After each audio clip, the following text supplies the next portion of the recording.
melakukan keliruan kemudian integritasnya juga kan diragukan, apalagi dia terlibat di situ ada bukti rekening yang keterangan napi terdahulu kan. Ya wajar kan, udah dibilang psikiater juga udah mengatakan bahwa kalau di Amar ini orang sakit kejiwaan, apabila dia di apa nanti bisa depresi kemudian bisa bunuh diri loh. Itu kan keterangan psikiater. Apa ini harus diapakan dikorbankan nyawa orang dengan peraturan yang tidak jelas? Landasan oleh hakim memutuskan perkara, dan berkali-kali kita katakan bahwa hakim itu memutuskan perkara kan bertanggung jawabannya sama Allah, bukan di dunia aja. Jadi mudah-mudahan juga jelas di situ kan eksepsi kami semua itu kan memang terbukti kan, PH-nya nggak ada, kemudian alasannya penolakan ya penunjukan dilakukan tapi menolak, buktinya nggak ada. Terbukti kan harus ada formulir, kemudian harus ada pernyataan, itu nggak ada. Dan saksi ahli kami tentang penyidikan ini 2 dari kepolisian merupakan jenderal loh, yang 1 kabar skrim, orang tertinggi di baris krim. Nah kemudian bapak ini tadi itu kan penyidik yang benar-benar bintang 2 dan di BNN, dan kemudian dulu pernah direktur dari Tipiter kalau salah. Jadi benar-benar beliau di siber juga. Jadi ya menurut saya keterangan-keterangan ini kan udah orang yang memberikan, orang yang pengalaman dan fakta dan pengalaman dan kemudian keahliannya juga. Kemudian Mbak Didi sendiri mantan sekjen orang nomor 2, ya banyak hashtag Nusakris juga salah, ya kan? Nah, apalagi kemudian ya petugas lapasnya juga melakukan tindakan salah juga. Nah terus kalau penyidikan apa yang dilakukan petugas yang dilakukan oleh kalau dari keterangan ahli ini semua salah, terus bagaimana menghukum orang harus dihukum? Penyidikannya salah. Kemudian masalah petugas lapas melakukan keliruan kemudian integritasnya juga kan diragukan, apalagi dia terlibat di situ ada bukti rekening yang keterangan napi terdahulu kan, yang saksi fakta. Jadi ya mengharapkan agar tidak dikembalikan ke lapas Nusa Kambangan. Ya wajar kan, udah dibilang psikiater juga udah mengatakan bahwa kalau di Amar ini orang sakit kejiwaan, apabila dia di apa nanti bisa depresi kemudian bisa bunuh diri loh. Itu kan keterangan psikiater. Apa ini harus diapakan dikorbankan nyawa orang dengan peraturan yang tidak jelas? Menurut saya itu berbahaya itu apabila ini tetap dilaksanakan oleh Dirjen. Apalagi ajas praduga tak bersalah, hukum kita tidak dipatuhi. Nah, ini kan terbuka kan di persidangan, bukan karangan pengacara.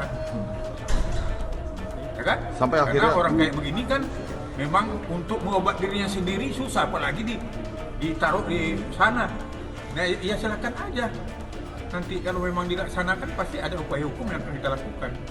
Nah kalau memang itu kebijakan itu dia berupa bijiking dari pejabat tata usaha negara, pasti kita tungkan.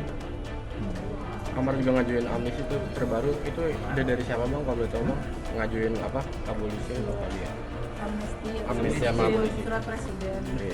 Itu Dia nulis sendiri itu kalau itu kan memang haknya Amar ya. Abolisi, amnesti itu haknya dia. Nah, kalau PH tentu mengajukan itu amnesti itu kan harus ada lampiran-lampirannya berupa keputusan mulai tahun 2017, kemudian 2023 sampai 2024. Kalau Amar ya tentu cuma sekedar permohonan. Kalau pengacara kan beda dengan orang awam mengajukan, pasti ada dasar-dasarnya, kemudian ada lampiran ya undang-undang dan aturan. Nah, kemudian amnesti ini kan diajukan kan biasanya kan diberikan pada tanggal 17 Agustus. Nah, kalau Amar udah mengajukan pasti kan sebagai pengacara kita juga secara prosedur hukum ya akan tetap mengajukan juga kata sendiri melalui PH, karena PH pasti ada lampiran dan dasar-dasar hukumnya yang tertera. Kalau namanya orang awam ya tentu dia mengajukan ya sesuai dengan ya hati nuraninya. Nah itu jadi ya nggak apa-apa, itu saling mendukung. Nanti juga PH akan mengajukan itu juga. Kalau dari keterangan tadi ada saksi ahli ini nilainya memberatkan atau meringankan? Ya kan wartawan udah dengar di situ, udah jelas itu kan saksi ahli itu banyak kesalahan-kesalahan yang dilakukan baik di penyidikan, baik dulu di lapas juga. Jadi terus kesalahan-kesalahan ini kan berpengaruh. Sekarang kalau BAP-nya dasarnya dakwaan dari BAP, kalau BAP itu banyak kejanggalan, ya kalau kita tidak sah kan itu kan hakim yang menentukan. Tapi kan nggak lazim, kalau nggak lazim itu kan udah jelas. Itu kalau nggak lazim berarti nggak sah dong menyalahi SOP kan. Ya otomatis ya nggak bisa dong dipertanggungjawabkan. Karena namanya BAP itu dasar dari dakwaan. Nah, apabila dakwaan itu dasar BAP, kalau BAP-nya udah cacat, terus ya ke atas kan cacat juga. Nah, udah ada jurisprudensinya, ada juga keputusan MK tentang itu. Kalau orang tidak didamping PH, kan wajib, kata wajib. Kalau nggak ada, ya berarti batal kan? Agenda selanjutnya Bang, kapan? Ini surat permohonan untuk perlindungan dengan permohonan gerasi atau amnesti atau apa. Ya, pada Bapak Presiden gitu ya, kami bermohon nanti kamu tolong sampaikan juga ya. Dan apa? Bagaimana coba bisa disampaikan?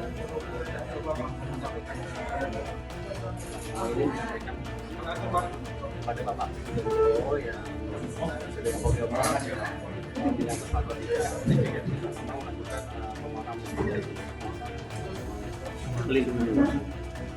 Ya, Alasannya sendiri kenapa Bang Amar mengajukan tentang hal tersebut, Bang? karena memang pada petikan dari Bapak Presiden kan sudah jelas kalau para pengguna khususnya kesempatan lagi gitu loh. Karena biar gimana pun kan saya juga sudah baca beberapa, saya lah yang harus ngomong lah ya. Ibu lah yang harus ngomong bagaimana saya ngomong harus bagaimanapun saya kan warisan kan aset.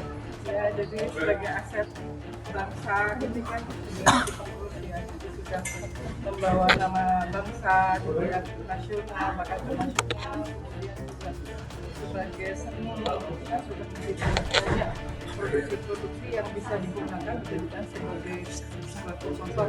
Tetapi dengan kejadian ini semua dan hadir para saksi semua, ini semua adalah membuka mata kita semua. Jadi kita juga akhirnya kan tahu hal yang sebenarnya adalah begini, bagaimana perlakuan terhadap penyalahgunaan. Nah, itu yang harus diperhatikan. Penyalahgunaan itu terkait yang disampaikan oleh saksi itu adalah yang sakit etik. Jadi sakit etik itu tidak bisa saat ini sakit, saat ini sembuh. Jadi ada suatu prosesnya.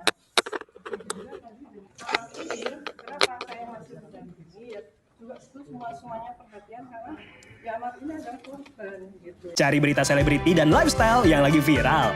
Di sini tempatnya. Yuk subscribe, like, dan share. Oke Zone Vibes. All the vibes you need.